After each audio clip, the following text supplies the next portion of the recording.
Hi, this is Alicia from Three Wings Design, and today we're going to be showing you how to make your very own Winnie the Pooh ears to wear to your favorite amusement park. Let's get started. You're going to want the pattern from our blog, a piece of cardstock, some fleece, a headband, scissors, a hot glue gun, ribbon, wire, buttons, and of course the fluff. To start off, you're going to want to cut out 2 pieces of cardstock using the cardstock cutout pattern. Just simply trace around the pattern and cut it out. Once you get these pieces cut out, set them aside to use for later. Now take your fabric and double it up so that you'll be cutting through 2 layers at once. Take your pattern for the fabric cutout and pin it to the fabric. Pinning it with straight pins makes it easier to keep the shape on both layers the same. We chose this color fleece because it's the same color as that silly old bear. You'll want 4 of these pieces, so you can see I had already cut out 2 before, and these are the last 2 I need to cut out. Once you have all 4 pieces, set them aside to use for later. To measure the amount of fabric you'll need to cover the headband, simply roll the headband along the fabric, leaving about 1 extra inch so that we can cover the ends of the headband with the fabric.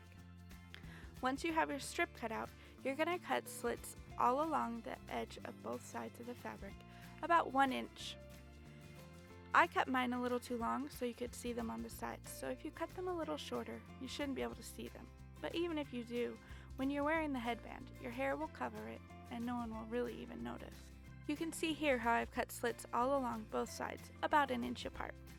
Now it's time to glue the headband to the strip of fabric. It's not very difficult.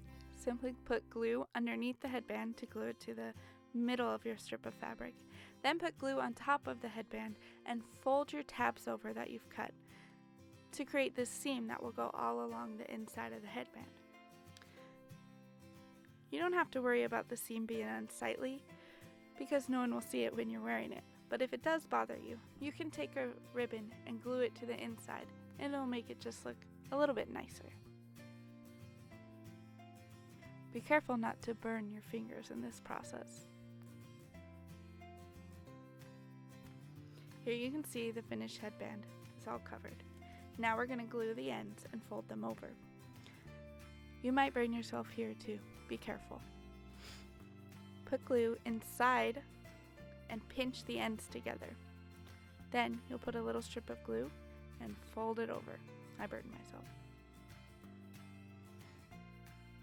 It's not difficult, just be careful with the glue because it is hot.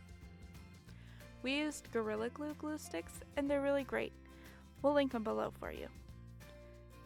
But you can use any kind of glue that you think will work best for you. E6000, hot glue, or something else. After you have the ends glued, take your ear pieces and sew them together to make these. Keep the bottom open. Turn them right side out so your seam is on the inside. Then take your cardboard pieces. You'll have to bend them slightly to stick them in, but they should go in just fine. If you find they're a little long, it's okay to take them out and trim them. Now that the cardstock is inside the ears, it's time to stuff them. We used regular stuffing that I formed in a thin round disc and inserted on each side of the cardstock. You don't want the ears too stuffed or they will look weird and be difficult to attach to the headband. If you have batting, it would also work great. You could cut out 4 ear shapes to insert around the cardstock. Take your stuffed ears and measure where you'd like to glue them on. I found that a space of about 3 inches between the ears works great. There's 2 methods to attach the ears.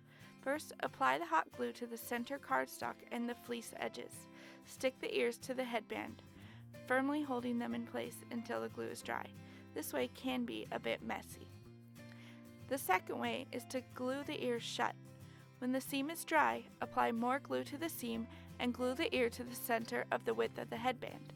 Hold firmly in place until it's dry.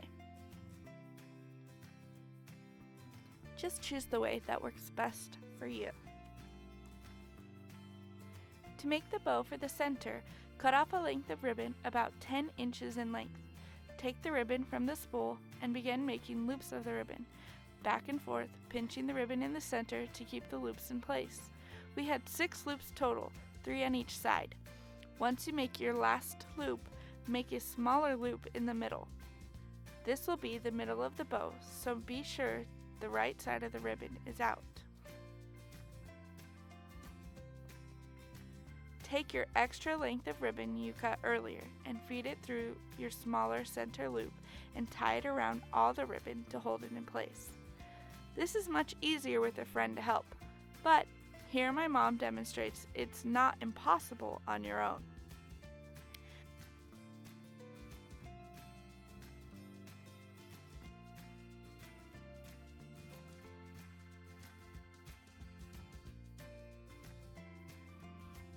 This extra ribbon is now the tails of the bow. Adjust the loops to your liking and cut the bow off the spool.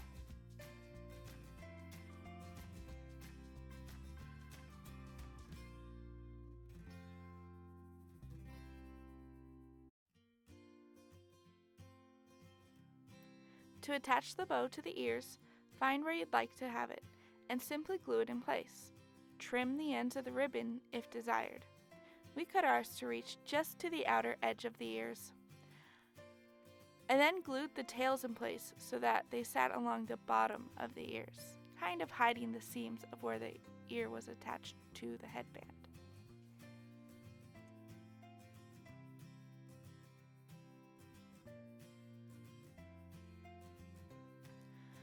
Wire the buttons by feeding the wire through the holes of the button and twisting to secure.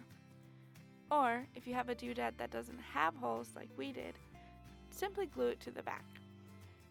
We also glued the wire in place on our bee buttons so the bees wouldn't wobble around.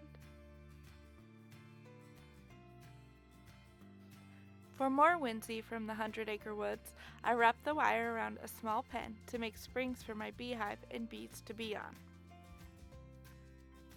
To attach the buttons and wire to the bow, I laid out where I thought they looked the best, then tucked the ends of the wire into the bow and glued them in place.